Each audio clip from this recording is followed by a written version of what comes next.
our spirit? What is it? Where does it go? Are we able to see them using our mind's eye? If so, just what can spirit teach us? Welcome to Schooled Thru Spirit. Host DeEtte Ranae is a certified psychic medium and master teacher of psychic and mediumship development through LWISSD. DeEtte was born knowing spirit and now is here to help you better understand the spirit world. And now your host, DeEtte Ranae.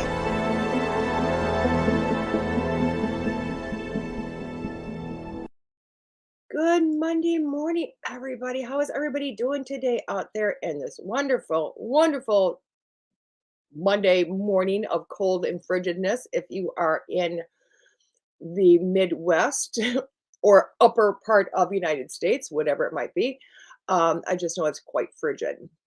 So everybody, this is Schooled Thru Spirit, a show of which I do come in and I talk to different people about different modalities of spirituality and how spirit really just has affected their lives or how it has changed their lives. From there, we have our discussion at the end of the show. I am all discombobulated today. At the end of the show, I do a reading for everybody for the weekly reading. Just a weekly reading. Say, hey, how you doing? That whole 10 yards. How many other people are discombobulated today? I mean, literally, I just feel like I am all over the place. And here I am trying to share it. And instead of sharing, I'm hitting copy. And I'm messing everything up this morning, but we'll get there. We will get there. I need to come on in here. I just need to say hi to a few people, kind of get myself going here. Good morning, lady. I don't know who it says Facebook lady user. I don't know who that is, but good morning. Wonder if it's Tim. Good morning, Casey. Good morning, Kevin. Everybody. Hello, hello, hello. I am just taking a moment here, like I said, to share this in different areas, just so other people can see it, because I always hear this, oh my gosh, So I want to let you know a few things that are happening in my life, guys. Oh my God, so many neat things are happening. Things that you guys can kind of come witness to or not witness to, whichever. This last weekend, I was at this amazing event over in Iowa, the Psychic and Paranormal event, which I'll tell you what, I just love, love, love. It was just a phenomenal event to go to. I can't, literally, my head is just so discombobulated, guys. This weekend, you can find me at the old Baraboo Inn, and that is in Baraboo, Wisconsin. It is limited seating, but they do have the availability if people want to. I'm doing a gallery, guys. It's not like an event where you show up and there's many readings here, there, and everywhere. I'm doing a gallery, and what a gallery is or platform demonstration is where a medium gets up in front of everybody and basically just talks to dead people, brings through people's loved ones. And that's what I'm going to be doing from 4 until 5:30. And that's at the old Baraboo Inn up in Baraboo, Wisconsin. I'm not quite sure how much the tickets are. I think they're like $40 to come in. It is limited seating, everybody, but I'm going to tell you, if there's enough seats, enough tickets bought, and we start to kind of bridge into, like we filled it up, they're going to try to open up a different space to make it a larger venue for people. So, hurry up and get your tickets, because once that second venue is opened up, once the second one is filled, it's going to be done. Hey, Tim, good morning. Good morning. Oh, it was you, Kevin. Beautiful. Thank you for letting me know that. So it will be done. So, and it's not online. It is in person, which is awesome. So I love these in-person events. Good morning, Angela. Oh my God, I love it when people come through YouTube too. And so that's basically where I'm at this weekend. I've also been invited, guys, drum roll. If you're in Canada, guys, I will be doing an event, another gallery. Oh, it's not till March. I don't know the exact date because they're still working it all out.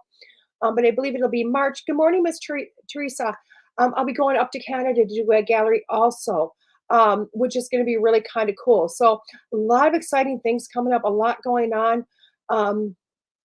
Just so much. Just because it's Christmas season doesn't mean that we stop, do we? We don't stop. We just keep going. Which is awesome. Anyway, so I got people messaging me at the same time, and I'm trying to read and everything else. So I kind of want to talk to you a little bit about, what kind of comes to me today. And this morning, again, I'm discombobulated. I'm all over the place, and I'll tell you why. It's because literally over the weekend, this event was so amazing. I did 30 some readings along with the gallery, along with so my head is all in spirit, guys. It is, I mean, I am grounding. I am doing everything I can to kind of drop myself back into this body, kind of getting back to normalcy. Had a great night's sleep, so I feel beautifully rested. But it's a lot. It's a lot. Again, so many people touched, so many amazing people I've seen. But I'm going to tell you, there was kind of a theme over the weekend, and there's always a theme. There really is. And I did a lot of mediumship on top of psychic readings, but there was still a theme. Either side of the coin, there was a theme. And then, of course, it's like, do I go the theme? Do I not go the theme? And then I always have my go-to guys, Neil Diamond Wash. We already know this. And I actually took a screenshot of one of his things from last week. And I was like, whoa, this was a theme of last week. I don't know if it's so much of this week, but I think it's bleeding into this. I think this is something that is really good for longevity purposes. And like an everyday reminder, oh my God, my nose. Um, you know, I know my producer said anxiety will cause this, but the weird thing is the spirit does it to people. I started to recognize so many people have issues with their nose when spirit comes in, and I'm wondering if that's what happens. But Neil wrote one day last week. Oh, look at that screenshot. And Tuesday of last week, he wrote that your life has a very little to do with what occupies. Mommy, this is for Okay. Can you help me get it? No, I'm working. Guys, my granddaughter, she's got her towel on her head. There you go. Yeah, it's a hair wrap. Actually, it's called a hair wrap. Yeah, it's a dry hair because I've been wearing it all day. And I made a gift for my grandma. It's a bag now. There you go. There you go, guys. There you go. Wisdom from a 5-year-old. So let's go back to Neil. He says that your life has very little to do with what occupies most people's day-to-day experience. Okay, well, what's that mean? It says the purpose of your life is to express and experience who you are. That is to know yourself as an aspect of the divine. There are thousands of ways to do that every day. Look for the most exciting way for you to do it today. What do you think it might be? And bring her over here so she can occupy my kids. There you go. She'll teach them all about head wraps, guys, and probably cards and everything else. Which God, I just love her. I love her. I'm a grandma. Let's put it that way. That's my divine role in life. Being a nana, I love it. But getting back to this, I kind of thought about this the last few weeks, the energies and things that have gone on in my life. I've been in this really deep soul searching, this really deep, what's this or that or the other have to do with whatever, what's my purpose? What's everything? And I finally got settled. I finally got settled within myself. So I don't know if you guys ever feel this, but it just, I called up a friend on Friday when I was driving over to Iowa to this event. And I told her, I said, oh my God, I'm just in that point where Friday was accumulation of it all. And I was frustrated. And I was not really angry, but I was just like, I just wanted to jump out of my own skin for no good reason. Absolutely there was no reason for me to feel this way.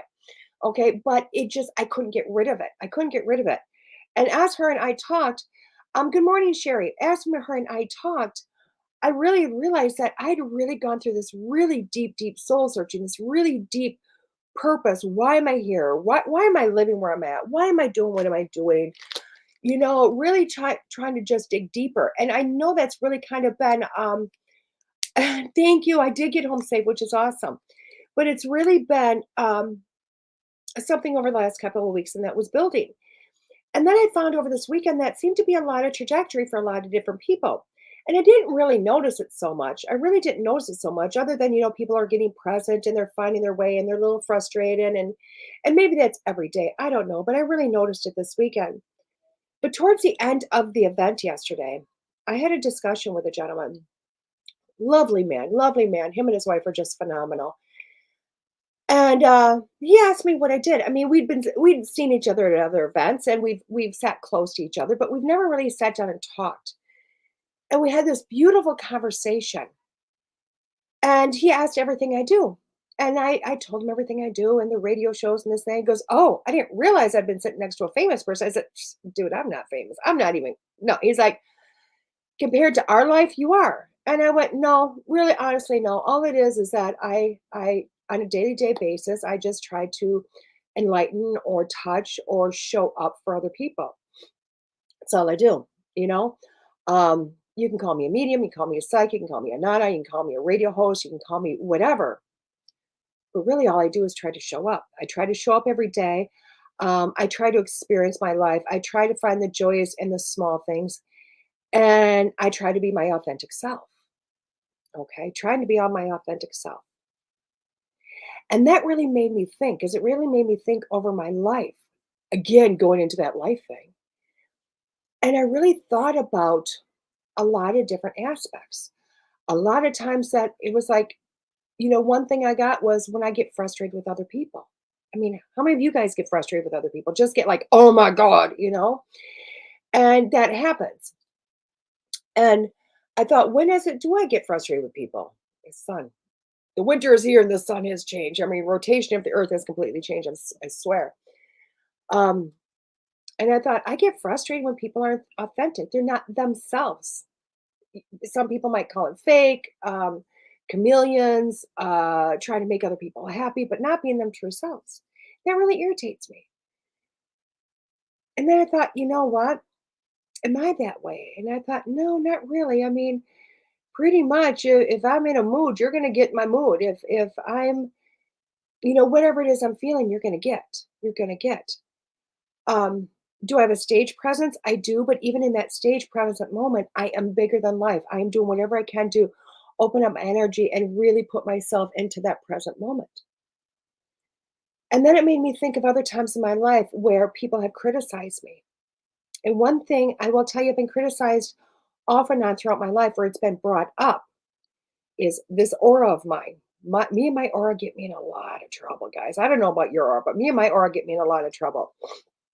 I have got what I'm told is a bigger than life aura that just pushes out there, and it just pushes.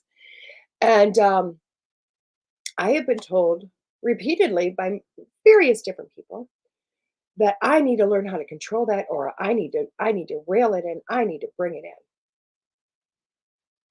And I used to do things because of that. I used to hide from people.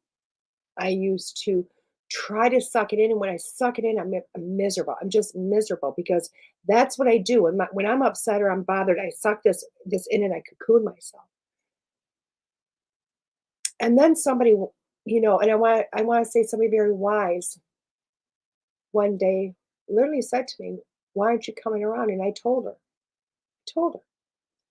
"This has been stated to me, and I feel the best thing I can do is stay away from people."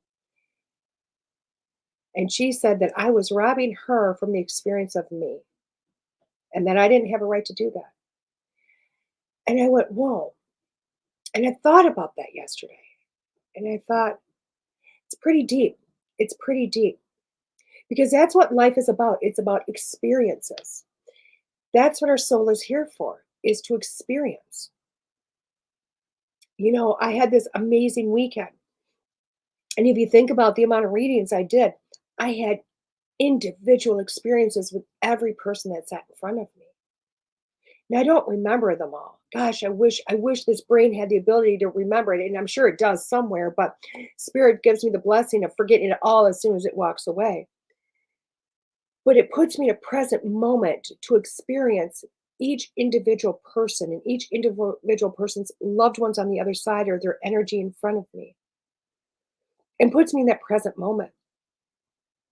And I think back over this weekend of all the individual experiences and how each person affected me, and how to watch some of their tears or some of their being elated, somebody else being able to see into their life, into those depths where other people aren't able to see or don't even notice.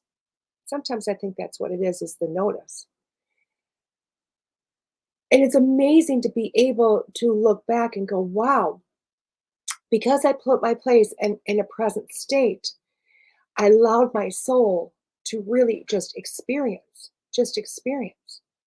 Even when I got back to the hotel Saturday, I mean, I was exhausted, but I went, got some aid, I refueled the body, I did some grounding, and I was supposed to do another hour-long reading, a medical intuitive reading for somebody, just a video one. And I was sitting there and I went, you know what? I'm not doing them justice because I can't be in the moment right now. I needed to give my body the experience of rest. I needed to give my body the experience of just laying there doing nothing and staring at a TV.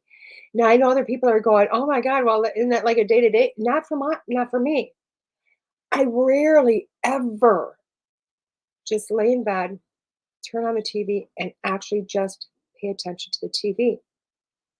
Matter of fact, it's unheard of in my life. Which is something I'd actually talked to my friend about because she's like, "You just need to do this." And I said, "The last time I did this was probably 8 years ago." And I think it was a Star Trek marathon or something, or Star Wars marathon, where I watched it all day and into the night. I can remember like waking up, it was on, and going to bed into the wee hours, it was still running. But it's not something I do. And it was like, this is what your experience needs to be. It was what it's supposed to be. And I thought that's pretty huge because how many people, oh my gosh, I'm sorry, God, that sun is just, no matter what I do, it's all over the place. No matter what we do, we need to realize that we're just there to experience. We're just there to experience things. If we go back on a little education, so many people go, "Oh my God, why am I here? Why am I doing this life?" Like they tell us that, "Oh my God, I picked this." Like who in the world would pick the life that we have? Holy shamoles, guys. Holy cow. Why would we pick the hardships and the destruction and the pain and all of this? Why would we pick it? And it's for the experience. It's just for the experience. It's for the understanding. Now, if we go back to what a soul is divine love. It's purity. It is removal of everything negative, everything heavy. It's just divine. It's just divine. Hence the divine part of us that Neil wrote. But the soul can't understand anything that we understand on earth unless it experiences it. Because it only knows divine. It only knows that love. It only knows truth. So when the soul wants to experience something, the soul wants to understand something, it literally states it wants to come and helps to create a destiny of what it wants to do. And it puts in, per se, its work orders, its soul contract, what it's going to do when it comes here.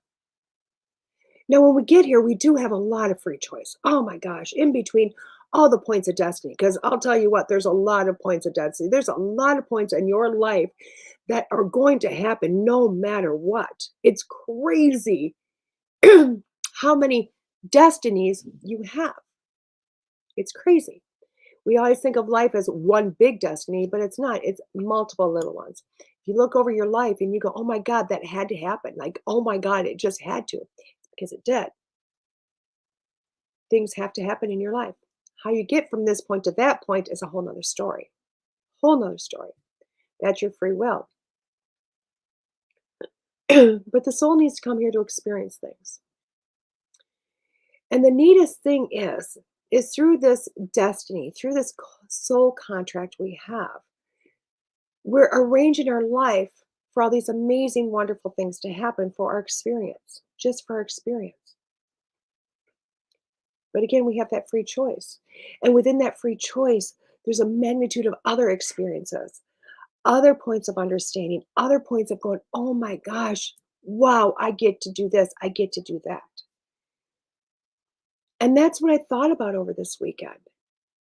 How many times I got to experience something different just because of the life I've chosen, just because of the life that my soul said it wanted to have. Now it's phenomenal because as Sherry wrote, and thank you for that, Sherry. Sherry wrote, This is your life's path. Don't change. So please others. So many people, include me, wish we had your abilities. Sherry, everybody's got them. It's just a matter of, to what point you're going to use them, really. This is my choice, though. This was my soul's choice to say, I'm going to take these abilities that God gave us, and I'm going to bring those up. I'm going to make more of them. But I think it's also because my life says, my soul said, I want to experience as much as I can. Now, I can only experience so much in one life, no matter, I could be the world traveler doing all this exotic life, and I could still only experience so much within my own soul path. But with my soul choosing this line of work, with my soul saying, I want to have multiple reading, I want to be in multiple people's lives. And on an individual basis, look at how many more experiences I had over this weekend. Look at how many. I think it's 34, 35 individual readings, 15-minute readings, plus a gallery. That's a lot. That's a lot of experiences. That's a lot of in and out of this moment and that moment and the other moment and experiences of life. Because each time I sat down with somebody and I seen something within their life, or I seen someone of one of their loved ones, I got a new experience, a new understanding of something that I would not have had prior. Now, did I take all of them individually away with me? Nope, the memory goes. I mean, somewhere in the brain, the memory's there. It's there. But in the present moment, I'm experiencing. In the present moment, my soul is retaining that. My soul is getting that many more experiences. And that's what life's about, guys. That's really what the purpose is. Everybody looks at what is this life purpose? And everybody asks, am I on the right path? You can't get off the right path. Sorry to say it, you can't get off of it. No matter where you're at, you can't get off of your life path. It's going to be, there's that destiny of it's going to happen. Even for all those people that land in prison, guys, it's going to happen. It is. It's what it is. It's how we're designed. But the experiences of what you're doing is your purpose. Good morning, Michael. The experiences, that is what your life is about. That is what you are destined to be here to do, is just to experience. So think about all of these wonderful interactions you have throughout the day. Interactions with other people, with yourself. I mean, how many of you have self-conversations all the time? I mean, I do. I've actually gone through a period of time over the last weeks yelling at myself, going, oh my God, shut up the negative. Oh my God, why are you doing this to yourself? Like, ugh. And that's a huge interaction with myself. But it's also a matter of letting it go of the negative, because I don't want to choose to experience the negative within my head. There's enough negative around us. But think about your days and how these days go. Think about the interactions. Think about your experiences. Even if you're a person that wakes up every morning, 5 a.m., goes to the kitchen, brews your coffee, goes to the restroom, washes your face, goes back out, pours your coffee, sits down, reads the newspaper with that coffee until, say, 6:15. You get up. Good morning, Miss Jamie. You get up from there, put your shoes on, get in the car, go to work.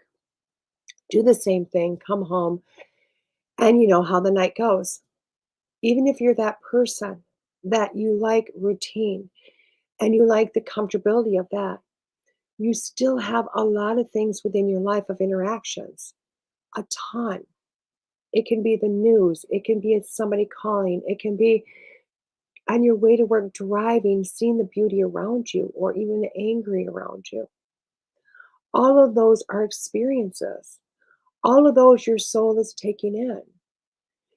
Think about think at the depths of that. How often we look at life as being mundane, or we look at life as being just same old, same old. But if you look at your life from a soul's way of looking at it, think of your soul as everything you're doing, it's learning, it's growing, it's going, everything is, and oh my gosh, this is awesome. Everything's just so cool. Everything's phenomenal. To your soul, it's just beauty. Their experiences. Your soul is like a kid in a candy store every day, running around, going, oh my gosh, this is freaking awesome. And that's what your soul is doing. And it's remarkable how that works. So I want you to think about, today and tomorrow and maybe at the end of end of this week, start trying to stay in more of a present moment. Start staying in those moments that says, this is where I'm at today. I'm experiencing this today. Okay. Okay. See, in the moment, guys, in the moment. Okay. She's doing sparkles now, guys.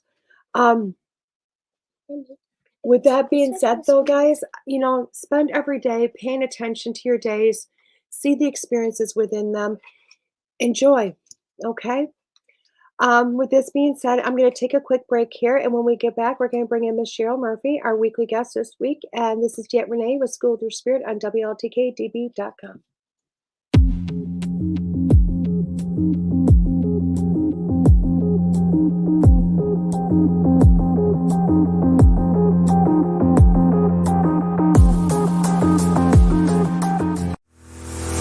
Want to keep up with the latest at the station?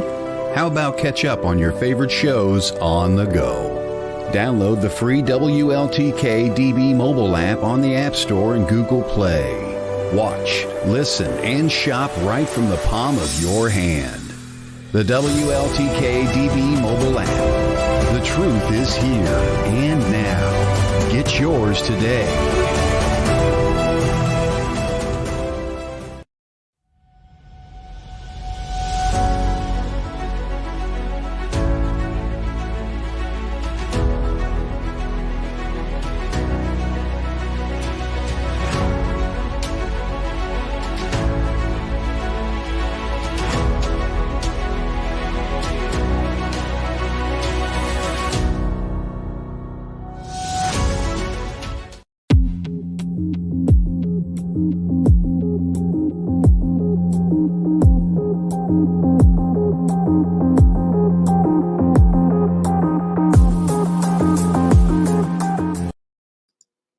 Good morning, everybody. Welcome back. This is DeEtte Ranae here on Schooled Thru Spirit with WLTK-DB.com. And I want to welcome in Miss Cheryl Murphy. Hi, Cheryl. You're muted, darling. Good morning. Good morning. How are you? Doing terrific. Thank you. Thank you for getting up early for me. You're welcome. Of course, I always would. Thank you. Thank you. Thanks for having me. Oh, I'm so blessed to have you on. I was telling people about you last week and how you're a psychic, a medium. You teach so many things. So many beautiful. My psychic abilities is part of my family, right? My whole family was psychic. My mother, my grandmother, my great aunt, who was hired by the government to find a missing pilot and plane. Back in the day where you don't even hear about it, right? But Right. so it kind of runs in my family. It's normal growing up with books like Edgar Cayce and, psychic books. So for us, it was natural. Can you talk more about that? Because I rarely get to find that guest that it is just, most people realize that it runs in a bloodline somewhere, but whether it's shared or not is a whole nother story. Because normally I always tell people, I think really this has been hush hush since like Salem witch trials, and to have a family that's so open. We were open and supportive. And my brother, who's closest in age to me, we would, as children, we would play with it. We would practice. We would light a candle, and ask the spirit to blow the wick, the flame. And for us, it was fun. It was something to talk about. The women in my family would talk about it every time we gather for a holiday or we have holidays coming up. But when I was a child, they would do that, right? So so it was very common in my mother's side of the family. As I said, my mom doesn't really practice it today, but my brothers, my sisters, all of us are very intuitive. And for us, it is more of a normal thing. Even though it wasn't normal when I go to school, as a child, no one really talked about it outside of my house. So I just didn't think much of it to be a conversation piece. So I would just only talk about it in my home. Oh, okay. Well, that's beautiful though. It's beautiful because I know for myself, it's more on my father's side, and Is I didn't have any contact with my father as a young one. So my mother, I was just this strange child. She kept saying, "You're just like your father," and I didn't know what that meant. She didn't know what it meant. That's why I'm sure you're that empath. Yeah.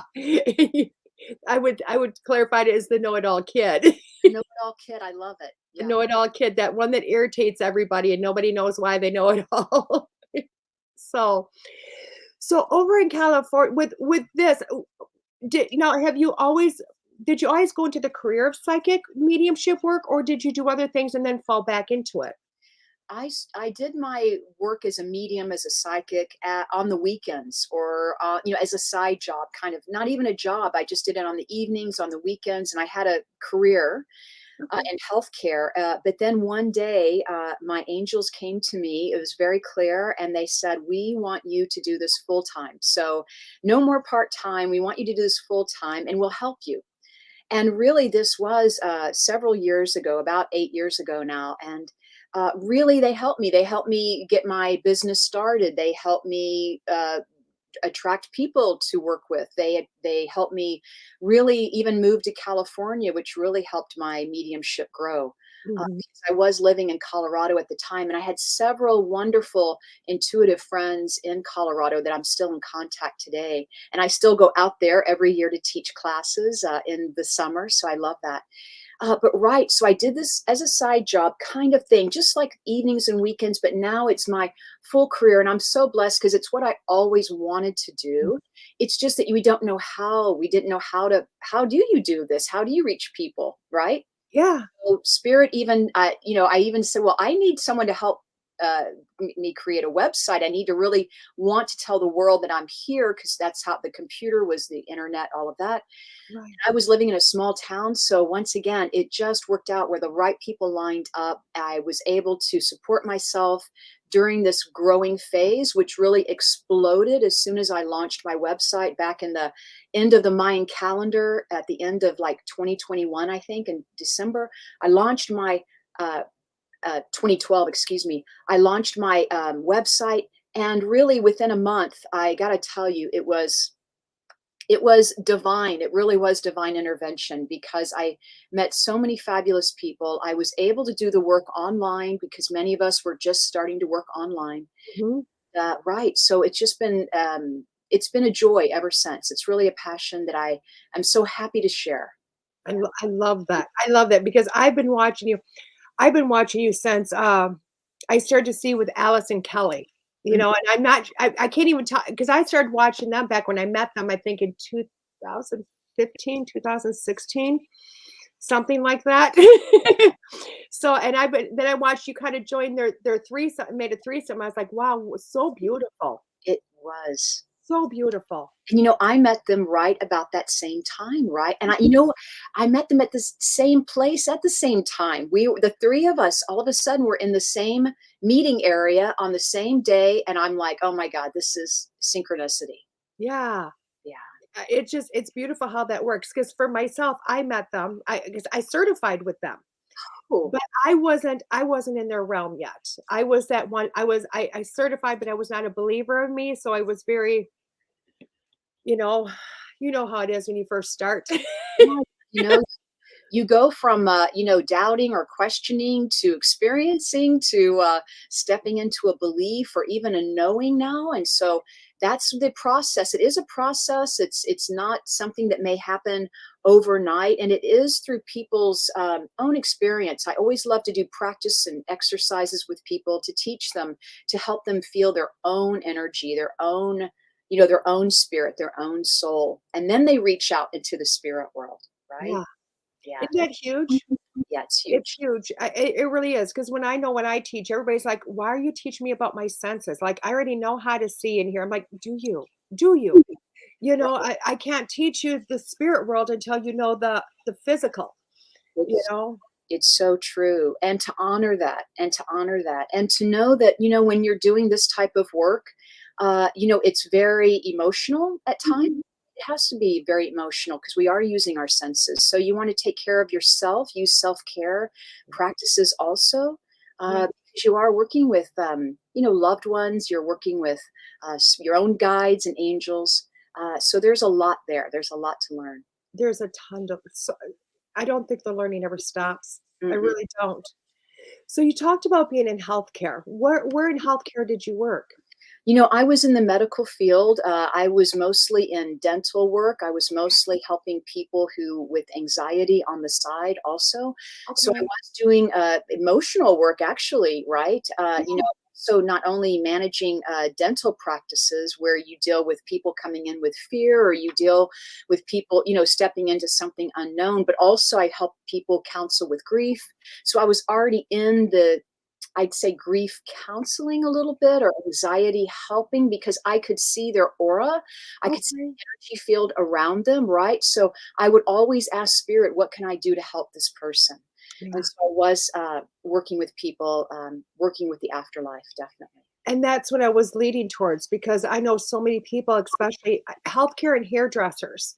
They tend we tend to already be working in it on some aspects, and I always find that spirit seems to be kicking us, in the tush a little bit earlier than we noticed, Hmm. to kind of make it like, "Hey, we've been here. We've been doing this." Right. And a lot of people are very intuitive and they're not really sure how to develop, Yeah, or they feel or sense something. They're not sure how to open up. And yeah. we're needed. I think a lot of people with mediums and psychics, intuitives, energy healers, very much needed on the planet. And that could be a reason why so many people are awakening right now, too. Oh, isn't it crazy? It's let's talk about that for a moment. How do you perceive the awakening? What is your perception on that wonderful world? Yeah. I call it a word just because sometimes I'm like, I think it gets used wrongly. Yeah. People expect some explosion to happen. Right. What is your take on what the awakening is? And explain that to people. Well, it's been happening for several years, as they say, we're going into that age of Aquarius, right? So that is still happening. We're stepping into the fifth dimension. And so that's also still happening.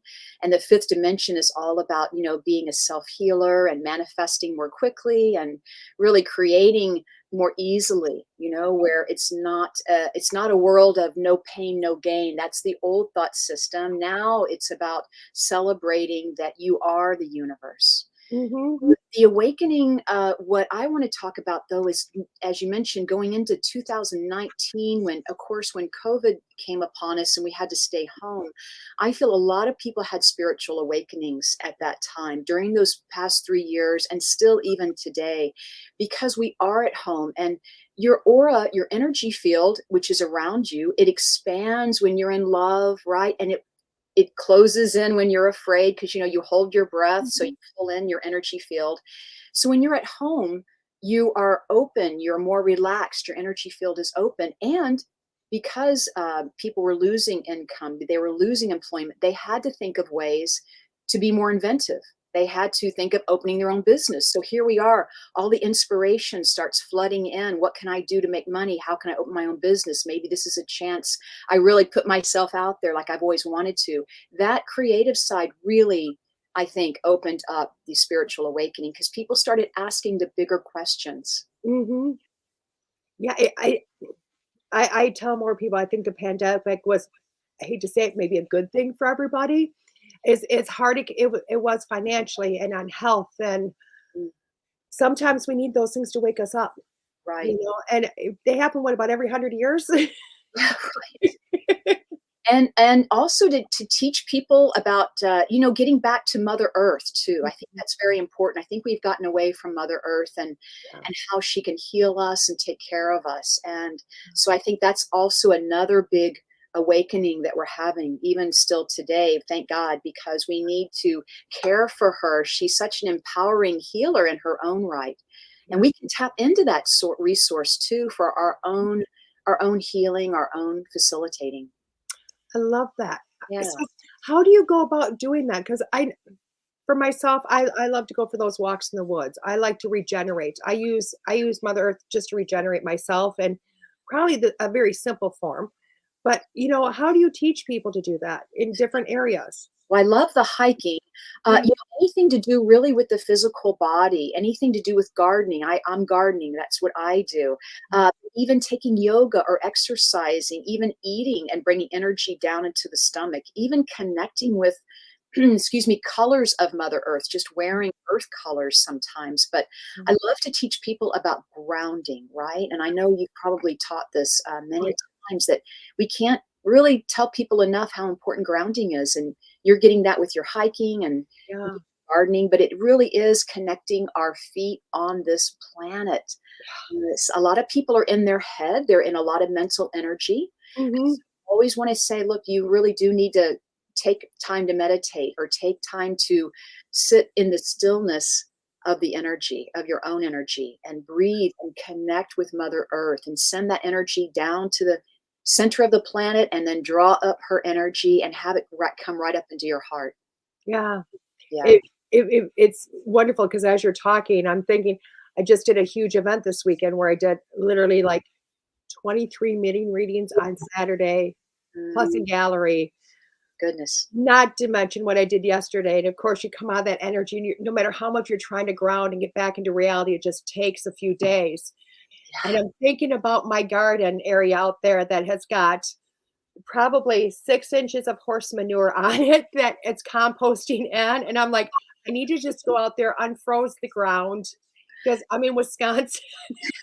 Be grounded for And sure. be grounding to the 10th. But I'm thinking maybe I need to do that today. Maybe I just need to go sit in the middle of it. know, and just to talk to you about animals for a moment, animals and our pets, right? Your horses bring us into the present moment. Kids, your children bring you into the present moment. They're not in the future. They're not in the past. They are in the here and now. And that will ground you quicker than anything, right? Kids, animals, right? Being in the joy of the moment too is when you're grounded. So even connecting with the breath. So if we could all just take a breath and just breathe in all the way down to the belly, Yeah. just taking that breath can really bring you back to home base. I always like to call that home base, bringing it back to your heart. I love that. I love that. And it's so important. Whether you're an energy worker or a psychic, or it's just everyday life. Everyday life. It's so easy to kind of get knocked around, or it's so easy to get off balance, as they say. And you go out in the world, and there's information is so easily absorbed, or we hear information everywhere we go, that we are not spending time with our own oneness, so to speak, our own hearts. And if I just tell everyone, as we move into Thanksgiving and Christmas, we do want to have that vision for ourselves, about what we want to create each day.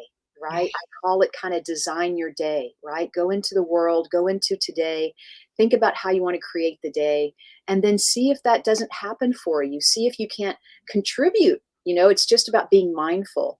Yeah, it really is. It's just really about that. And it brings me back to how do you start your days in the morning? How do you start your day? And I do mean from the time you open your eyes, because that's when it starts. I know this, and being fellow mediums and intuitives, I begin each day really with just a blessing of gratitude. Mhm. I try to meditate every morning. I don't do it every morning. Sometimes I'll do it in the midday, and that's just fine with me, whether it's 5 minutes or 15 minutes, what have you. So I do take time each day to sit with connecting with spirit, right? So I sit with myself, for 5 minutes to feel my own energy, and then I ask spirit to come in. I take a pen and paper. I write down any ideas or any messages they might be giving me for the day. And I do try to, anytime I connect with a person, I always send love to them first, right? So before I came on the call today, I sent everyone this big, beautiful ball of love, right? This beautiful ball of light. So I do try to prepare my energy when I step and work with people. And then just to tell you, at the end of each day, it is always gratitude again. I mean, really, we have to use affirmations, right? We have to use anything that can raise your vibration, reading something inspirational, listening to some great music, anything that makes you feel joyful is raising your vibration. Right. Yeah. So I end my day with really just a moment of gratitude as I kind of fall off to sleep, thanking my loved ones that are crossed over. I know they're with me. I love that. I really do, because I'm a firm believer that in practice of gratitude, practice of your day, how are you going to start your day? I have a lot of people that also, if you're in the rat race, put your phone down for 5 minutes, wake up. If you're a coffee drinker, get your coffee, go to your porch, sit there, just look at the trees. If you don't want to, something that just kind of starts your day without the run and and they tell me every time how it's changed them. They're just like, wow, I can't go my day without starting that way now. It does become a habit, right? And these are good habits. They help you healthy. They bring down anxiety. They lower your stress. They lower your blood pressure. They connect you more with a human experience with other people. They help ground you. You're more available. How's that? You actually can listen because you're not in that worry energy, so to speak. Exactly. I apologize. I have a grandbaby here. Well, everybody in the world knows I help watch my grandbabies all the time. We live together. So, as a family to do that. And she's coming and going today because she can. Oh. So I'm like trying to pop her head down. So I apologize if it's distracting. I love, everyone adds to the energy. So I'm sure she's feeling the energy, right? Oh, she is. It's wonderful because when you talked about being in the family, like with you having a family that was just accepting of it, my family was not, because they didn't know, they just didn't understand. So I'm literally, although I've been doing this a lot in my life, I was a late bloomer to it. And it took my children a moment to go, oh, mom's just, my son called me voodoo mama for the longest time because I was just like, oh my God. And it's not that he wasn't gifted. He just chooses not to use them or acknowledge them. And that's fine. But within our family dynamic, my granddaughter from the get-go, I was in Lilydale, in New York when she was born. And I was like, it tore my heart up. But I came home after 2 weeks and I went, where is she at that she screams? She just screams for me, like, come save me. And they're like, how do you know that? The only time she screams is when we put her in that bassinet. She hates the bassinet. Right. And it was just her abilities have just, they're there. I used to try to do readings with her before she was 2 years old. And I had to stop because she would take the spirit from me. Like, I'd be like, where'd they go? And I'd look over and here she is doing the reading. So I would literally take the camera and just move it and go, does this resemble your husband? And they'd be like, the kids in the neighborhood always, they're like, I'm like, he's still doing it. But and our family has just said, the grandkids will, if this is their path, if this is they're going to let them have their choice, but we don't hide it from them. No, and children are a beautiful example of the spirit world. I think nature is a beautiful experience of God. When I tell people, if you ever want to see God in a physical form, go out and look in nature because it's a beautiful, perfect representation of God. But also children are so innocent and pure and awake, right? They are so awake. They are. It's amazing to watch. And if everybody ever seen a child, really watch a child and how open they are. Yeah. I call them little Buddhas walking around because they're just amazing. You don't take anything for granted that comes out of their mouth. They are so wise. They really, I love the fact that you brought up Buddha because I love Buddhas. I have all different types. It doesn't, whatever culture, you know what I mean? That representation of the Buddha. And I have a lot of them because they bring me peace. And my granddaughter calls them Charlies. They're all Charlies. I don't know why. They're all Charlies. And then I got a cat 2 years ago and I let her name the cat and she names the cat Buddha. Oh, she sees everything. She sees it. She sees everything. Yeah. And I wish more people would see that. I wish more people would see that within children, the beauty of that. Yeah. I know a lot of people get uncomfortable in the uncomfortableness, or they get more comfortable in the doubt, or they get more uncomfortable in the, I can't believe this. What are people going to say about me? But, it's really your path. It's really, you know, someone's path or their life or their experience. And really what you and I are here to do is to help facilitate or help empower people and help them see their own light, help them see the beauty of their own ability to be intuitive and connect on their own and know that they are a spiritual being, right? Having a human experience, you know? Yeah. So anytime we get into fear, or even myself, if I catch myself worrying or getting into fear or getting into that whirlwind, I catch myself. And I think that's the beauty of it. It's not that we don't go there. It's that we really have to catch ourselves and come back into love or come back into the breath and Yeah.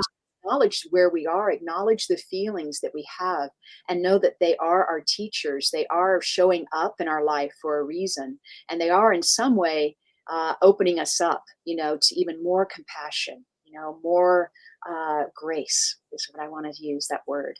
I love that. I love that. And I'd love to hear you speak because I do believe you must do a lot of work still with grief counseling. And, I do. you know, you can tell. You can tell it's so beautiful to hear you speak. You know, it's just there's a calmness about it. There's a calmness about that. Yeah. Do you find that with a lot of your clients? Are they there for grief counseling or they're just in like that in the reading, even in the reading sense, Yeah. that healing? People come to me for all different reasons, and they may come to me. I usually, what's popular, what I love to do with people is I love to kind of do that combination where I love to connect with their loved ones if that's where they want to go in the reading. And also, I want to help them as individuals. Do they have questions about their career, their health concerns? Are they moving, their love relationships? Or maybe they're having a difficult relationship with a family member, or maybe they're just struggling or they feel blocked. You know, a lot of people have questions about their life path, their life purpose. So I love to just let spirit guide me and bring through. But even their pets, as I said, their pets that have departed, you know, our pets, our animals mean so much to us. And they really are a guide for us too. I don't want to leave them out because I know I'm just feeling so many animals stepping in right now that I want to say they are a soul. You know, one of my clients just told me the other day that somewhere she learned that animals do not have souls. And I thought that is very wrong. First off, whenever she I'm learned, like in shock. Like, no. I did not believe that someone, you know, had Right. taught her that. And I said, that cannot be, because animals have the biggest soul, I would say, or, you know, not to, you know, compete here, but they do have an unconditional loving soul. And it was only because she hadn't connected with her animals. So I helped her in the reading connect with her animals and help her understand that they are also sending her signs. You know, animals can send us signs, right? Just like our departed loved ones can, our departed animals can too. Right. I love how you bring them in so beautifully. I always tell people, I don't want to see your animals. And they look at me, they're like, but this is why. And then they go, oh, I understand this because animals don't come to me as that fur baby. They come to me as I'm looking at the boxer, but I'm talking to a human soul because it's how my brain sees it. It's just how it is for me. And I get this confusion and my brain just goes, I can't wrap, you know, it's just, I can't wrap around it.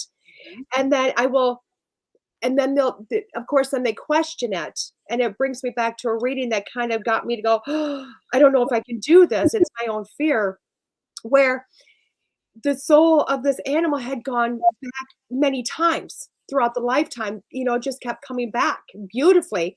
And she kept getting like Chihuahua sized dogs, or it was bigger sized dogs, like labs and bigger dogs. And she's like, well, I don't know if I can believe this. And I literally went to this soul and I went, tell me something to help her believe. And he goes, tell her I'm not happy she's put me in a Chihuahua next time, you know, or something like a small dog. And I said this, and she about dropped. And I said, why? She goes, because we're looking at that dog to get, that type of a dog to get. To me, it was just like beautiful verification, beautiful, wonderful. I love the experience was so powerful. But even walking away from the reading, my head is still going, dog, human, dog, human. Love it. I know I've looked at my animals and I've seen them as humans. I mean, even here when they were living, it's like you are human, you know, it's almost as if we are having an awakening around animals too, right? that Yeah. they are this, once again, just as you and I are holographic images, right? We're amazing, multi faceted spiritual beings, but also animals too. And so that's Yeah. fascinating. And I believe that that's part of our spiritual awakening too, is a lot of us, we have to question, what do we believe in? Like this Mhm. woman who told me about the soul in animals, that she didn't believe that. Now she does. And that's part of the awakening, because she experienced it herself. That's how this works, is you step into that energy, you experience it. And part of your awakening is really letting go of old thoughts and beliefs, and maybe saying, I don't think I believe that anymore. I want to step into this new belief system. And that's perfectly fine. That's natural. That is part of the awakening, how we believe and act and treat each other, and being kind to ourselves, right? We need to be more kind to ourselves. And I know we're getting better at it, but we have a long way to go with that too. Yeah. I do like how you're just seeing the awakening. I do, just seeing things. Mhm. I love it. I have an old saying, it's like, God, if life was hard, if you feel life is hard now, imagine the lifetime you were a rock. And they just kind of look at me. I'm like, but Yeah. sometimes even wrapping my own mind around that is, Yeah. it's a lot. We've worked really hard to be here at this moment, at this time period, this historical time in the world. Everything is changing around us, maybe even faster, or we can't even wrap our heads around it sometimes. But it is changing at a level that is very historical, and as spiritual beings, and we're here to make a difference. We are. And perhaps that difference is to open the heart. It's to live with more of a heart intelligence, right? So we're not moving so much from an intellectual intelligence. We're moving now into the heart intelligence. They say the heart is the first brain, so to speak. But it is about living and breathing and talking and listening, and living your life from your heart, from your centered, from your loving space, right? Your loving area, your loving spiritual core. Yeah. I love that. I love that. Now, to go back to animals just for a second, do you also do animal communication with live animals? I do. I have worked with race horses, for example, where I didn't have to go out to the track. She sent me photographs of the race horses, and she asked, "How can I get my few horses? How can I get them to, be better athletes?" Right? Mhm.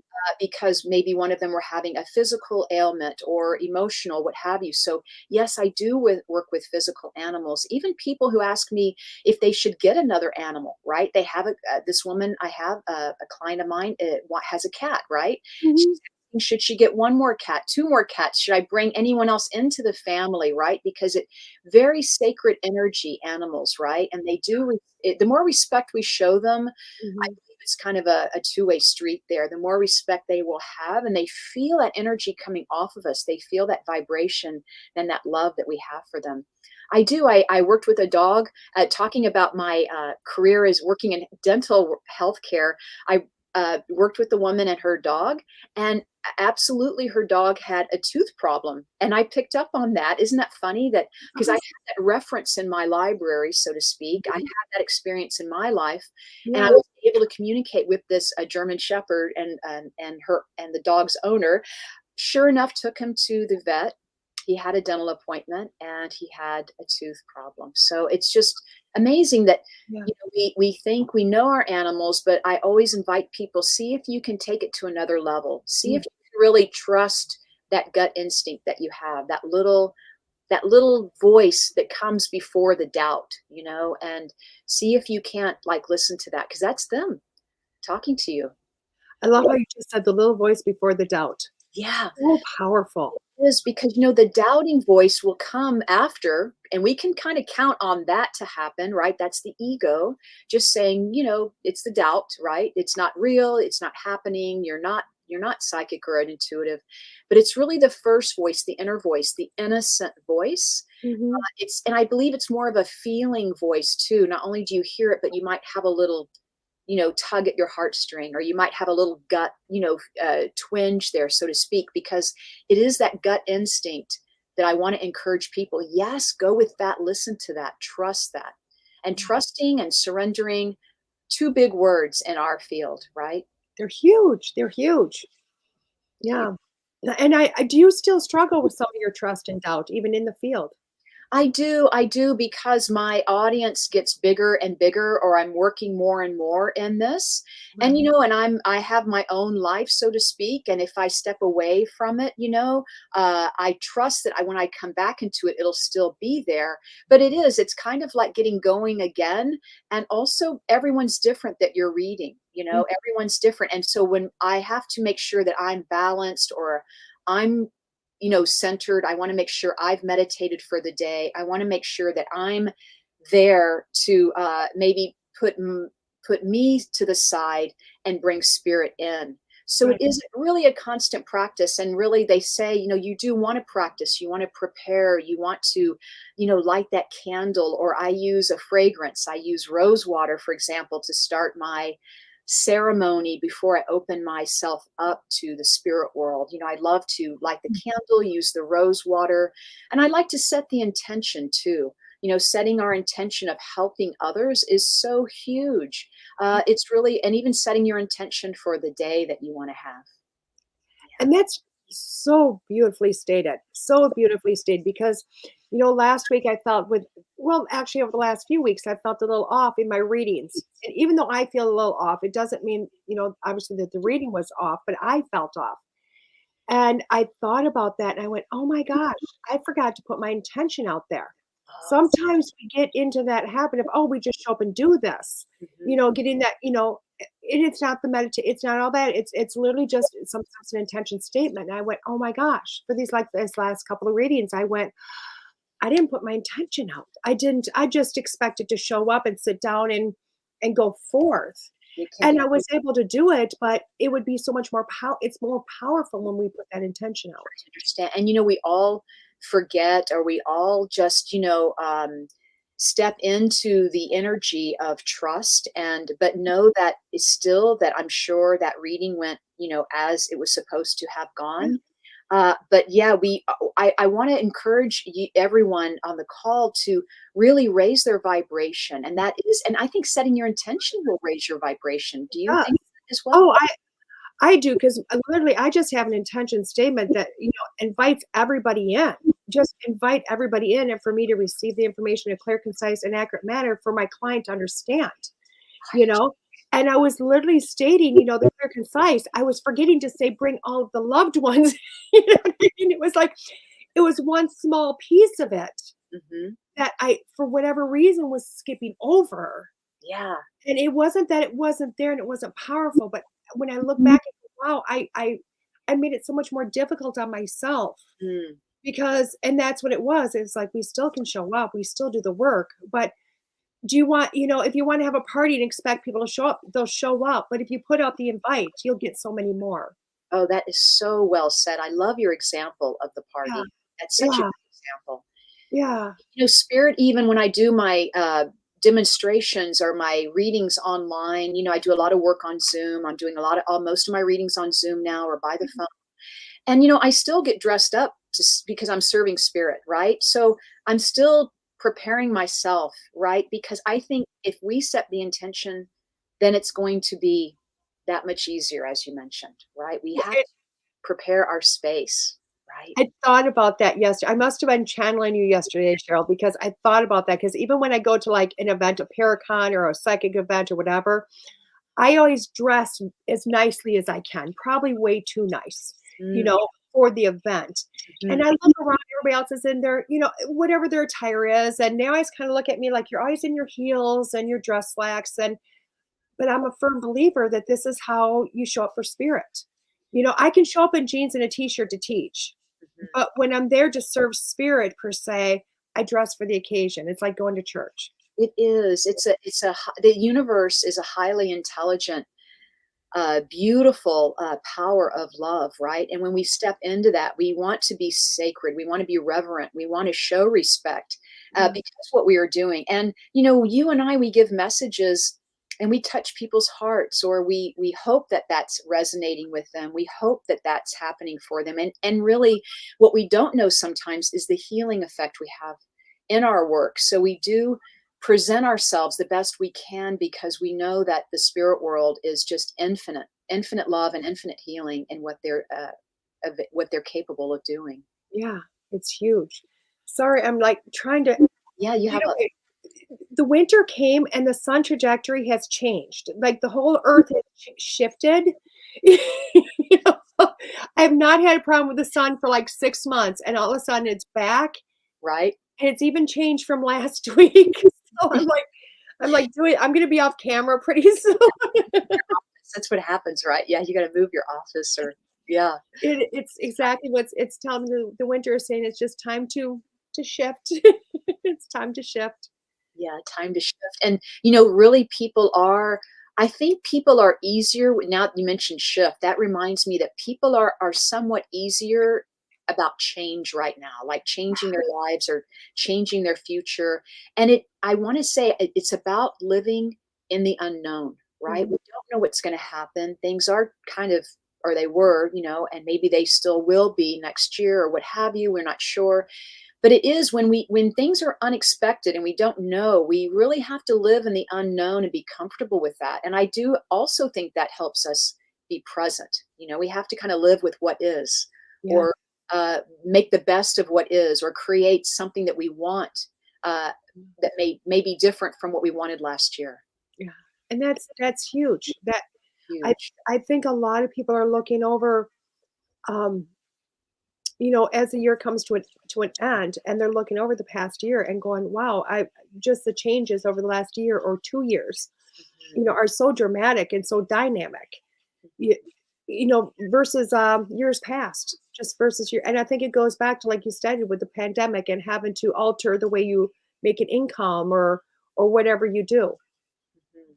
So And and I want to say I always encourage people to, if they want to write down their dreams, right? Have a dream journal or a spiritual journal and write down their visions or their ideas, their inspirations, because I know to encourage people to validate that they are connecting maybe in with a spirit or a loved one. Maybe they are opening up to this spiritual path and they just don't know it. But really writing down your experiences or even drawing a picture of what you dreamed about last night, it has an effect and it does mean something. It's as if we're bringing the invisible into physical form. You know, we're bringing the imagination into form by putting a pen and paper to it. Yeah. I think that's huge. I think that's beautiful. I'm a firm believer in that, and then making like action boards. Ooh, Of having those images come in and then putting it to um, a site preference. So it's making that action board, and I'll put them on as my screensavers. So that every time I get in front of my computer, it's there. Even if it's just a glimpse, my mind is grabbing it and getting that intention. right. But it's everything that spirit gives me. Mhm. So I love that. And, just really, I think what we've learned so far coming to today, and we're coming into the holidays, it is about having self care, and practicing kindness with yourself. And I've noticed, even when I go out this last week, I've noticed we're on edge, right? People are on edge, they're rushing around, but they also are trying. People are trying to be kinder. It's a different shift. I can feel that.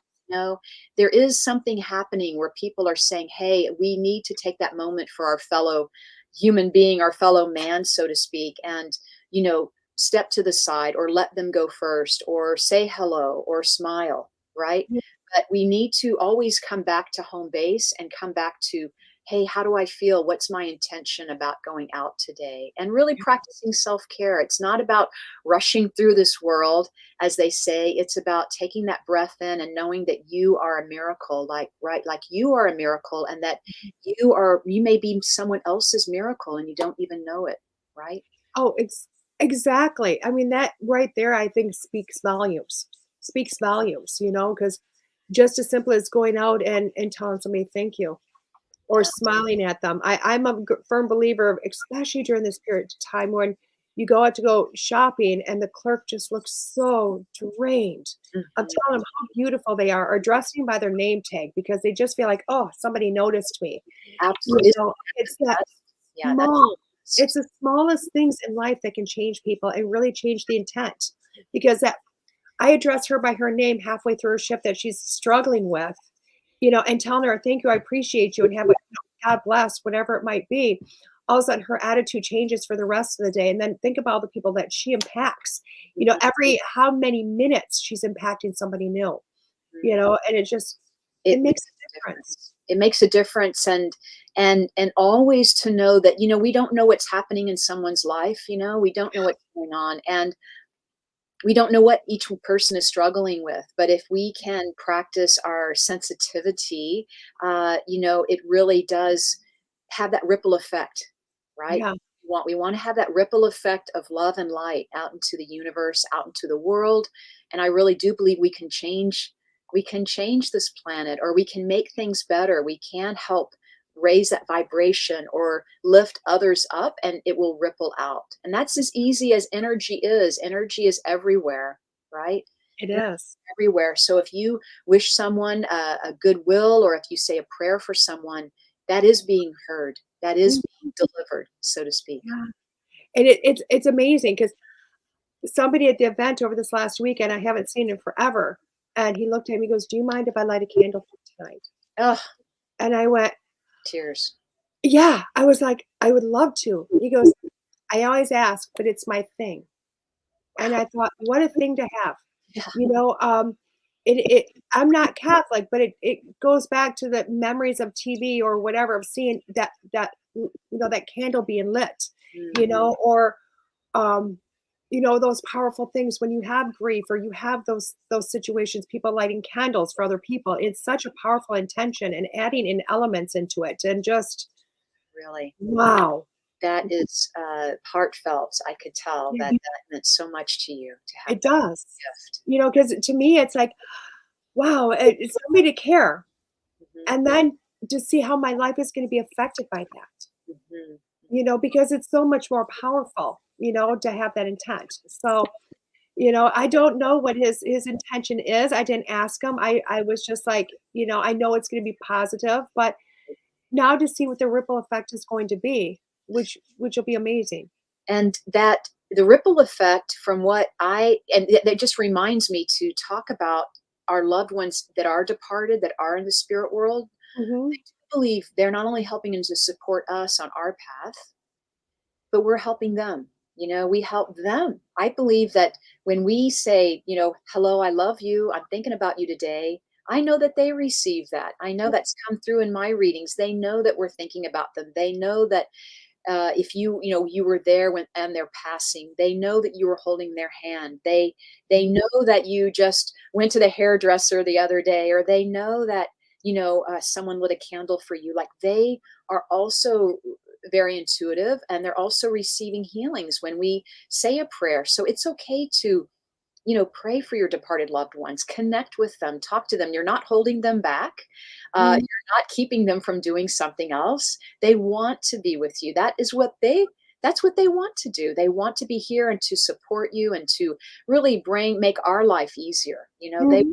help. And of course, they don't tell us what to do, or they don't, step in our way. They don't keep us from doing anything, but they do send signs, and they send signs of love and support and just the feeling. And I always tell someone, if you want to connect with your departed loved ones, think of them, look at a picture, write them a letter, Yeah. feel the love you have for them. And it's in that power of the love that is connecting you with them, and that they Yeah. are here. Yeah. And that's so powerful. Yeah. As so beautifully powerful. I always go on to let also people know that and I'm sure you get this a lot, and people, being afraid that they weren't able to be there when the person passed away. Yeah. And that just happened this weekend to me, where talking to the lady actually felt like she'd been, passed for many years, just she was so I don't even know why I felt that way. And all of a sudden she looked at her loved one and she goes, "And it's okay that you couldn't be there when I passed." And the lady just starts crying. And I'm like, how powerful. And then she goes, "She just died during COVID. She was in a nursing home." And I went, oh, wow. The soul is she's just letting you know she knows, and she's with you, and she knows her love. She knows this, and it's okay. I It's even wow. well, that's one thing, is people do, I do feel that people, it's okay that you're not there in the physical with your loved ones. Yeah, They fully know. yeah. They may have preferred to pass alone at that moment. We've heard many stories of I just stepped out for coffee, or I just stepped out to take a break. I just went outside for a minute and came back and my loved one passed.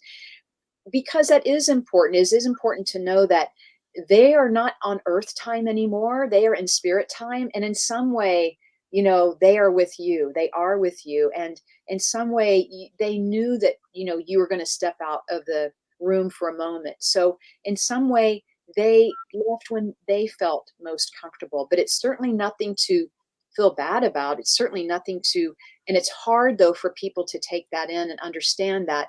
But really, I do want to say it's as if we're giving them the gift of knowing that they went at the exact time they were supposed to go. We have to understand, or at least try to believe that there is that higher faith, that higher divinity, that everything is happening in divine timing. Yeah. Not so much our time, but it is happening in the perfect time for them, Yeah. And that is so true. Yeah. And it goes back to, so generically, everything happens for a reason. That is like the most generic statement I say, but it is probably the most truthful. My family lives by that. They literally, and I'm sure you get this being in California, more traffic, more congestion, where I live in Wisconsin, I don't have as much as that. And so when it happens here, we get frustrated. It's not a normal, it's a frustration. It's like, oh, get your butt moving. And my daughter, who probably secretly has road rage, will say to me, she'll call me, she's like, Mom, I'm just so frustrated. I'm like, and what about it? She goes, I know it's all happening for a reason. I know I'm being slowed down for a reason, but I'm still frustrated. And I'm like, thank you for acknowledging the feelings. Yes. But she's also acknowledging that there was going to be a car accident. Maybe she needs to show up divinely at one moment for a reason, whatever that reason might be. That split second could have made all the difference for her. Yeah. And to know that, when people have that, when we're in that situation, there's always a reason. Look for the reason. Look to find out. Ask yourself, what am I to learn from this experience? And you may not see it right at that moment, but it's nice that you were there for her. So maybe you have a friend or a loved one to help you understand that and point that out. But hindsight's 20/20. So if we just can stay open to it and say, what was I to learn from that? I really know that helps us kind of see, I really need to kind of navigate my world, maybe more through just a feeling and sensing, knowing that I'm being cared for. I can trust the spirit world. I do know they have my back, rather than thinking that it's something that we did, because we do take a lot of it on ourselves, like we created it, or it's happened, but it is a healer. And I know that your daughter, I think next time she gets stuck in traffic, she'll remember the conversation she had with you about take a breath, slow down. It's okay. And, and it's always that way, which is beautiful, but she's not even 30 yet. So that aggression sometimes just takes, I'm 51. I still get it once in a while. We live with farm equipment around us. So it's like, can you just put your tractor to the side? I know you have a beautiful task. Thank you for feeding America, but can you do it on your dime, not mine? It just gets a little, but you have to sit back and go, it's for a reason. Everything is for a reason, no matter what. And I always have a story about this. And if you don't mind, I'm going to share it with you. Because it's been 3 years now. It's just, a little over 3 years ago, where I had this vehicle that I loved and I appreciated it. I was so grateful for it, but it was starting to have issues, and I did not have the money. I was driving, 8 to 12 hours to an event on a weekend, and I remember I heard one more noise because I'm a very on time person. I'm never early. I try not to be late, on time. And that day, no matter what I did, like trying to go pick up a friend to go to this event. And literally I'd go to the gas station, I filled up, and I had to walk in and wait to pay because they had somebody else pay my gas on accident. So I had to wait for that whole transaction. It just weird things. And I pulled in to get my friend, who is now really late. And as I go to pull out to park someplace else, my car made a noise. And I'm like, and I just went, Spirit, I can't do this. I don't have the money. I don't have the ability. I'm going to give this to you to please fix this problem in whatever way you feel fit. I can't do it. And I left it alone, still knowing I had like 4 or 5 more hours to drive. And she finally shows up. She gets in the car. We start driving. and I was supposed to turn down this road, and it's dark. I mean, it's the middle of nowhere, and it's dark. The moon's not even out, no stars. It's just pitch black, and I miss my turn. I take a U-turn. I'm just chalking it up to one more thing, Right. that's making me late. And the whole time I'm going, I don't know what's going on that I have to be late. Something's happening. So I get down this road. I hit 40 miles an hour. I come around a curb, and there's this deer. Uh-oh. And he took one step, and he looked at me, and I swore in my head, I heard, "Took you long enough." Ooh. And I hit him. Wow. And to me, it was devastating. It was devastating to do that, But it was what happened afterwards is because the farmers right there were outside having a beer at the time.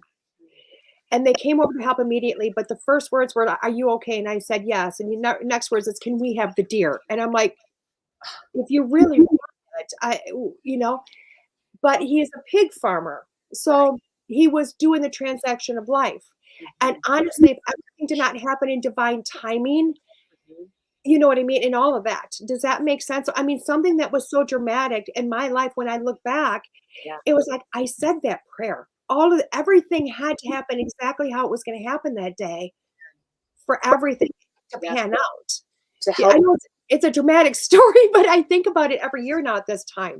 It is, and blessings to you. And I know you're still connected, and you may see animals. Well, you're more compassionate, right, with Oh, animals and all of that experience, and for other people who have that experience too. That yeah. could have happened from it, and that's what happens is things happen for many reasons, not really Yeah. just one reason, but for many reasons. I mean, now you're able to help other people, but know that that deer that was they were waiting They for. were waiting.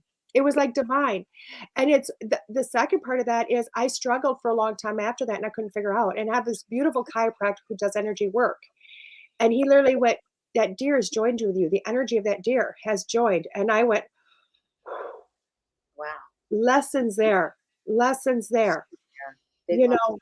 And it took a long time for almost essentially to separate that energy, to learn a lot and to grow. And honestly, it was after that that I had the experience with the dog.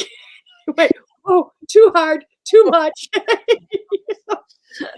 So Well, you allowed that experience to matter. Like you gave that deer the respect or the sacredness of the understanding. You gave a deer your love too, and your compassion, yeah, wanting to take everything that you learned from that experience. So I feel mhm, like in some way there was a gift there for sure for you to process and really yeah.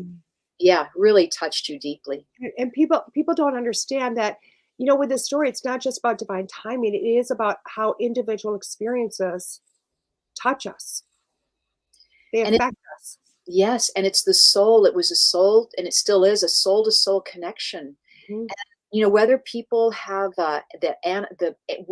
excuse me, the animal kingdom, the plant kingdom, we have a lot of energy around us in all shapes, sizes, and forms, and everything we're receiving. We are like kind of receivers, right? So we're receiving all of this. So you're receiving this experience really for a higher learning or a higher knowing, even, Yeah, a higher way of looking at life. yeah. And I think so many people have those, and they may not even realize it. May You not know? even realize it. Yeah. And It- that's okay though, because at some point the soul understands it all and the soul has the growth and the experiences and we all take it back to divine with us, mhm. which is beautiful.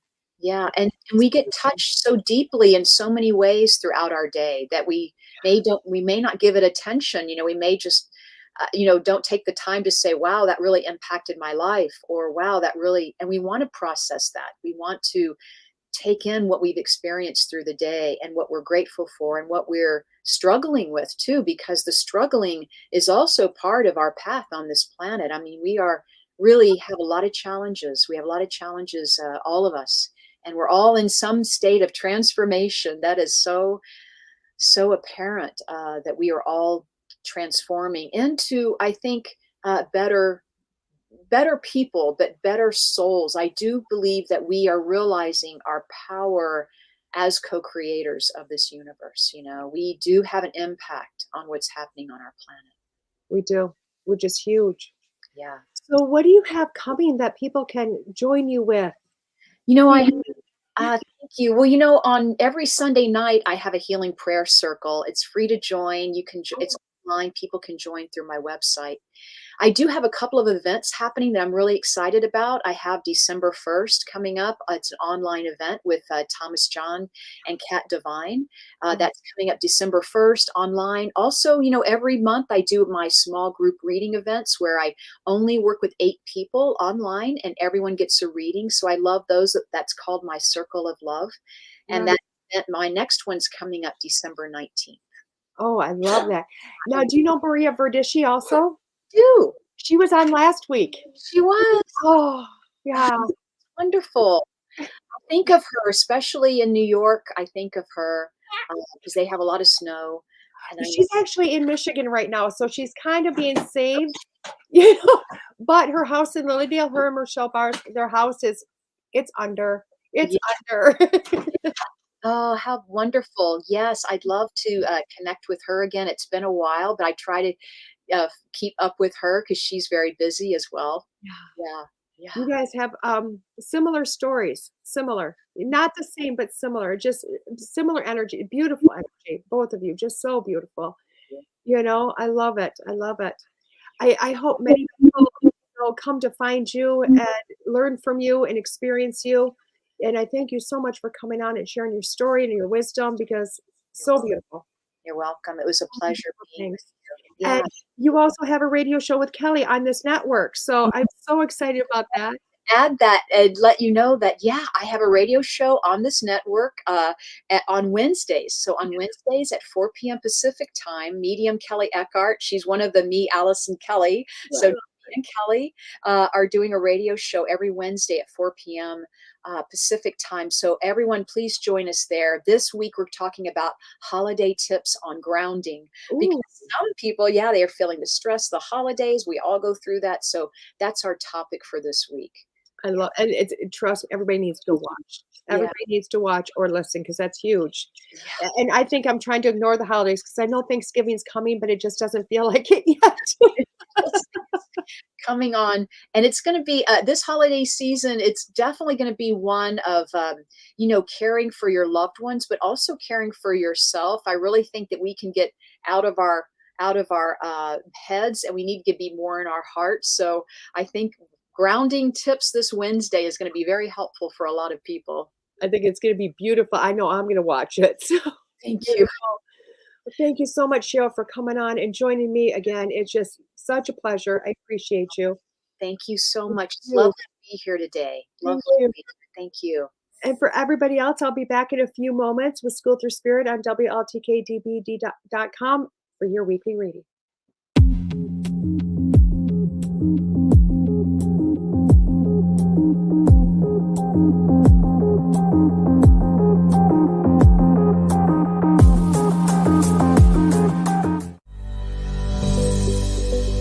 Certified psychic medium Stephanie Lynn creates an authentic connection between the living and the spirit world. Stephanie knows she is here to help heal, educate, and provide validation that there is more after death, and allows herself to be a conduit and work as a team with spirit to pass on messages from their world to ours. Stephanie Lynn also works as a spiritual life coach to help you achieve, create, and manifest your best self and life.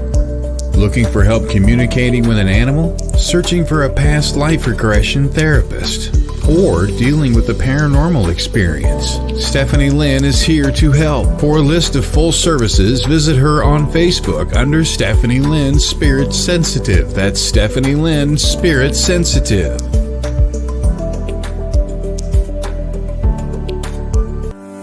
Ellie Weisensel's psychic medium is a medical intuitive that specializes as a body code practitioner.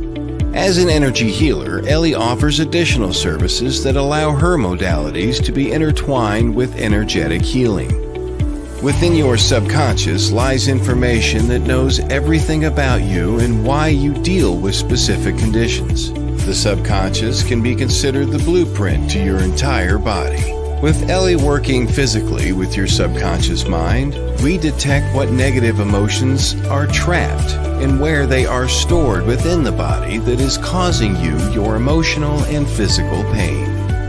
This work is designed to remove imbalances and correct them energetically, getting to the root cause of why you have your condition, to help balance your body so it may heal itself.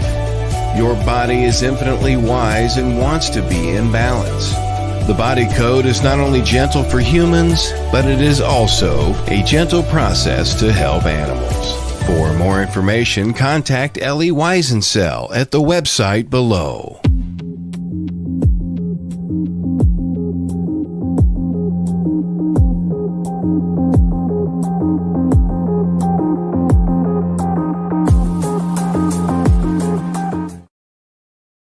Hello, everybody. Welcome back to Schooled Thru Spirit here on WLTK-DB.com. Just want to reiterate that was Cheryl Murphy today. Oh, gosh, such an amazing, beautiful soul. Oh, I can't say enough, and I was so honored she said yes. Again, you can find her at Cheryl Murphy, I believe it's CherylMurphy.com. You can also find her on Facebook at Cheryl Murphy. Clairvoyant medium and psychic, and that is her Facebook page. You can also go and find her. She does have an event coming on with Thomas John, Cheryl Murphy, and Kat Divine for Sacred and Special Experience, where Spirit communicates out all the love. And that is December 1st, 4 to 7 p.m. PST time, which is Pacific time, or 7 to 10 p.m. Eastern Standard Time. You can find those tickets at healingmessages121.eventbrite.com or eventbrite.com. Please join them. All three amazing, amazing mediums. And Thomas John was, I believe, the taxi medium for a while. Just a beautiful soul. So beautiful soul, giving beautiful messages. So please feel free to find her, follow her, learn from her. Just, again, such a beautiful, beautiful soul. And maybe I have to now come back here. Gosh, the sun, I've been trying to run from the sun since I came on this morning, and I hate that because I love the sun. So, but let's do your weekly reading here, our 5-card stud per se. I'm going to use Lisa Williams Oracle, Intuitive Oracle Soul Deck today because, you know what, I like these cards. I like these cards. Feels like something is in the air, something is happening. All of a sudden, I just got this feeling like exploding inside me. It's just like, ooh, what's going on? It's like anticipation, awesome things happening. It's coming up, it's coming through, and it's coming up to hearing. So I don't know what this is, guys, but something good is happening. Something good is happening. It feels lots of transitions. Can you hear my granddaughter? She's singing the alphabet. So anyway, guys, with 5-card stud, we pick a card, guys, 1 through 5. You can pick 1 card, 2 cards, all the cards, whatever. This is your reading. Bleak reading. It's okay. So card number 1 is the work card, guys. Work. What are you working on? But it's really about that passion aspect. So, you know what? Everybody knows when I see this card, I just kind of jump for joy just because it is a card of worker bees. Which after L? I was right here. M-N. M-N. And what's after L? L-M-N. N is last. Yep. There you go. N. See, her passion is to learn her alphabet right now. So, with this card being said, it is, when you look at the worker bees and you look at how, What's after N? honey, give me a minute, please. Okay. So when you're looking at the worker bees, think about that. Bees work incredibly hard from literally the time they wake until the time they sleep. They're constantly working. They're constantly doing out there. But what their passion is really does affect the world. It really affects everything because as they're truly going in for honey, truly going in for that nectar, that pollen, whatever it is they're getting from the flower, because I'm not a bee expert, to go back and make honey with, they really are pollinating. Look at they're bringing beauty to the world, and then what they create. Can I tell them I'm smart at bees? Okay, come on. Because bees make pollinating, and bees have so when you pollinate, the bees go into one flower, then the other flower makes the pollinate go into the other flower, so the other flower grows in to pollinate. It helps to pollinate, huh? And then it makes honey. And it makes honey. Well, there you go. Thank you.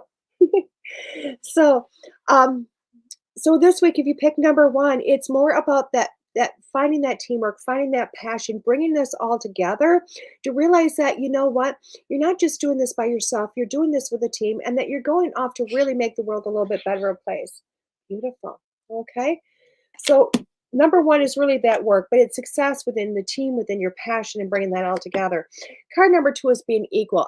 This card, you know, guys, I always struggle with. I do. I don't even know why. But when I look at it, I just go, but it's because it's a finding balance. I'm more of a work person. I'm more of a workaholic, okay? So I'm always working, always doing something. Everybody's always looking at me like, when do you sleep? Well, I sleep, you know? But to me, vacation is work. I don't know why. I find joy in it.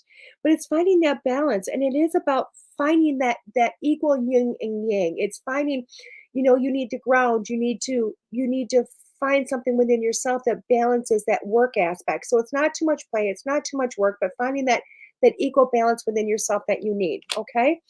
Card number 3 is wealth card. I love this. It's the wealth, it's financial. It's finding those blessings in the smallest of things, finding the blessings. Now, I don't know about you, but I love finding pennies. I love finding pennies because to me, it's blessings. Find a penny, pick it up all day long, you'll have great luck.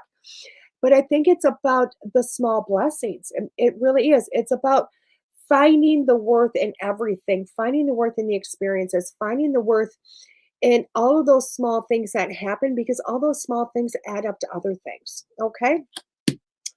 Card number 4 is the journey card. You're at the crossroads. You're at the crossroads. You are at a point in your life where it's like, okay, I'm going to continue on this journey, but which way is it going to go? Is it going to go forward, right, left, backwards? Who knows where it's going to go? The scene is all different. It doesn't mean you have to get on the rocky path in front of you. It doesn't mean you have to take the smooth one. You might want to just go over the bridges and through the valleys and around the mountains. It doesn't matter what your path is. It's about that you're just going to continue on your path and that you're at a point of picking a new one. Just means that trajectory is going to change a little bit, okay? And then 5, the last one is that relationship card, this relationship card. And I think this week it's twofold. It's not just, a lot of times I see this card as relationship with self, okay? Because I always see this card as finding relationship with yourself, finding balance within yourself, accepting yourself for who you are, and then going forward. But I do feel like it's that, but now we're going to bridge about to relationships with other people also. So this is, and it might be because of Thanksgiving. It might be because of family. It might be, and family is not necessarily blood. Family really is whatever you create of it, okay? And it might be family for a day. It might be family for a lifetime.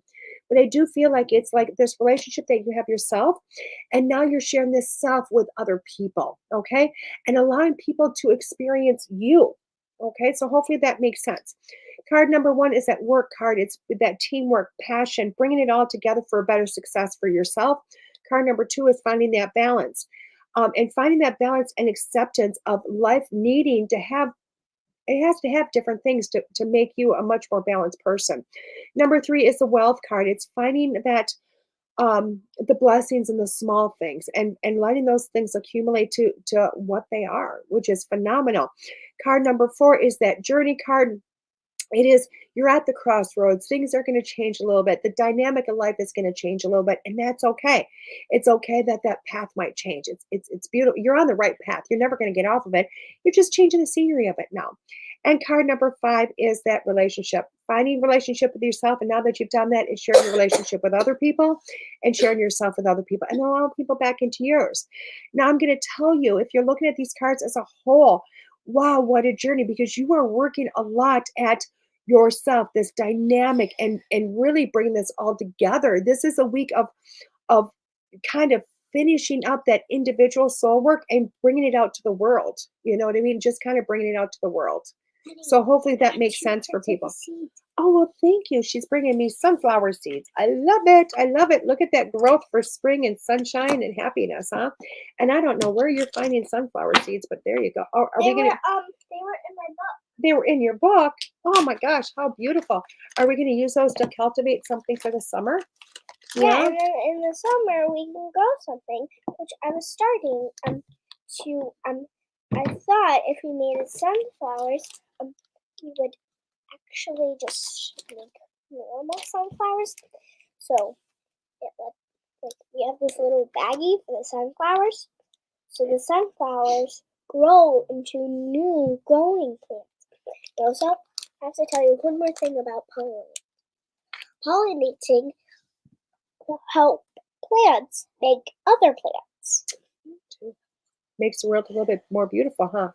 Yes. Yes. That is what happens. I love it. I love it. I love it. Thank you, everybody, for coming on, joining me this week. I do want to go over the list of different shows we have going on. I am going to be ending the show a little bit early today, guys. I had a beautiful transition within our family, and yes, that does mean a death. But the transition is my great aunt, and it's a great aunt. So she passed at the age of 96, a lovely, beautiful old age. I have no clue what you just said. My sister, she transitioned 10 years ago. Yeah, a long time ago, huh? So we are going to go do that today, but I do want to talk about the shows a little bit. I don't know why, because it does. From the mouth of babes, I'm telling you, from the mouth of babes. I want to talk about the shows a little bit because we always have new shows, amazing things going on, but let's bring those up. Can I send it back, baby girl? So as always, Monday mornings, we do start our weekday with myself, Schooled Thru Spirit, here with DeEtte Ranae at 9 a.m. Central Standard Time. And I want to tell you all, thank you so much for always showing up and listening and growing the podcast form of this, because you know, I'm hearing more and more and more often so many people that are listening and finding it, and how it's just really affecting their lives. And I love to hear that, because that's what this show is about. Now, later on today, we do have Monday Morning Monsters with Barnaby Jones, and that's at noon. We need to have him start at like 11:55 to make it the Monday morning part of this, not Monday afternoon. Be the Changes tonight with Christina Bloom at 8 p.m. The Paranormal Room with Christina Bloom and Logan Jacobson is at 9 p.m. That's all about ghost stories. So, guys, you want to come in and join that. Tuesdays is we start the morning with Exploring the Paranormal with Heather Lee at 9 a.m. Oh my gosh, Slipstream, a Shaman with Todd Wilcox is at 12. What a great show. That's a new show, guys. Tomorrow night, we have Unfiltered with myself, DeEtte Ranae, at 6 p.m. Bring your questions. Come see me, because if people don't start, like, it's winter, we need to start building that show. Yes, gorgeous. Moment to Moment is After Me with Linda Hope at 7 p.m. 10 p.m. is Paranormal Pete with Pete Urbea.